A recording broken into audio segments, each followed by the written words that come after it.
અમદાવાદમાં કોંગ્રેસની વર્કિંગ કમિટીની બેઠક પૂર્ણ થઈ છે। 3.5 કલાક ચાલી કોંગ્રેસની વર્કિંગ કમિટીની બેઠક। સીડબ્લ્યુસીના સભ્યોને સરદાર વલ્લભભાઈ પટેલ પર લિખિત પુસ્તક અપાયું છે, તો રાજમોહન ગાંધી લિખિત પટેલ અ લાઈફ પુસ્તક આપવામાં આવ્યું છે। બેઠકમાં 158 સભ્યો હાજર રહ્યા હતા અને 35 સભ્યોએ ચર્ચામાં ભાગ લીધો। 2025માં કોંગ્રેસના નવા સ્ટ્રક્ચરને આગળ વધારવા અંગે મંથન, આ સાથે જ આવતીકાલે વિસ્તારથી ચર્ચા બાદ પારિત થશે સરદાર પટેલ પર પ્રસ્તાવ। ગુજરાતમાં 64 અને અમદાવાદના આંગણે 104 વર્ષે એઆઈસીસીનું રાષ્ટ્રીય અધિવેશન શરૂ થયું। આવતીકાલે 9 એપ્રિલે કોંગ્રેસનું રાષ્ટ્રીય અધિવેશન છે, ત્યારે આ અધિવેશનને સફળ બનાવવા કોંગ્રેસે કમર કસી છે। છેલ્લા 2 દિવસથી જ કોંગ્રેસની રાષ્ટ્રીય નેતાગીરીનો ગુજરાતમાં જમાવડો શરૂ થઈ ગયો છે। અધિવેશનમાં કોંગ્રેસ ગુજરાત અને દેશમાં સત્તાનું સપનું સાકાર કરવા મંથન કરશે।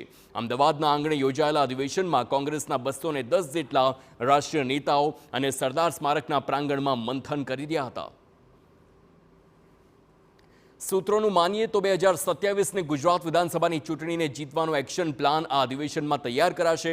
સાથે જ ગુજરાતથી શરૂ કરીને દિલ્હીની ગાદી હાંસલ કરવા માટે ભાવિ રણનીતિ ઘડાશે।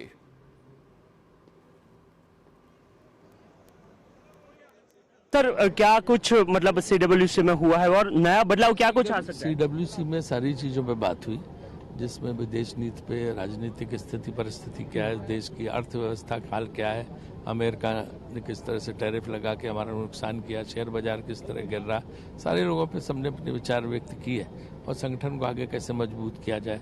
सरदार पटेल पे एक अलग से गुजरात पर रेजोल्यूशन पास हुआ कि सरदार पटेल 24 साल हमारे कांग्रेस के अध्यक्ष थे, वो कभी इन लोगों से जुड़े नहीं, बल्कि वो इन संगठनों पे तो बैन के हक में थे। तो इसलिए जो है सरदार पटेल हमारे हैं, हमारे रहेंगे, है ना।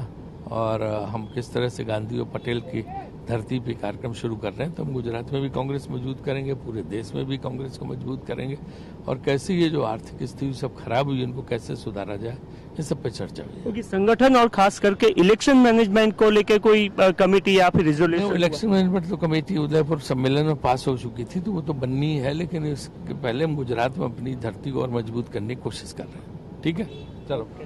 ગુજરાતમાં કોંગ્રેસ કેવી રીતના મજબૂત બને એ સંદર્ભમાં પણ વાતચીત કરવામાં આવશે। આ સિવાય ઇલેક્શન મેનેજમેન્ટ કમિટીની વાત હોય કે પછી અન્ય તમામ બાબતો હોય એના પર રિઝોલ્યુશન પાસ કરવામાં આવે છે। આ સિવાય સરદાર પટેલના સંદર્ભમાં પણ વિશેષ ભાર અહીંયાનું જે વર્કિંગ કમિટીની બેઠક મળી હતી, કારણ કે સરદાર પટેલ સ્મારક જે છે ત્યાં મળ્યું હતું અને એના જ કારણે એના પર પણ વિશેષ ભાર મૂકવામાં આવ્યો હોવાનો રાજ્યસભા સાંસદ દ્વારા જવાબ આપવામાં આવી રહ્યો છે। इमरान शेख साथ नरेंद्र राठौर, TV9 अहमदाबाद।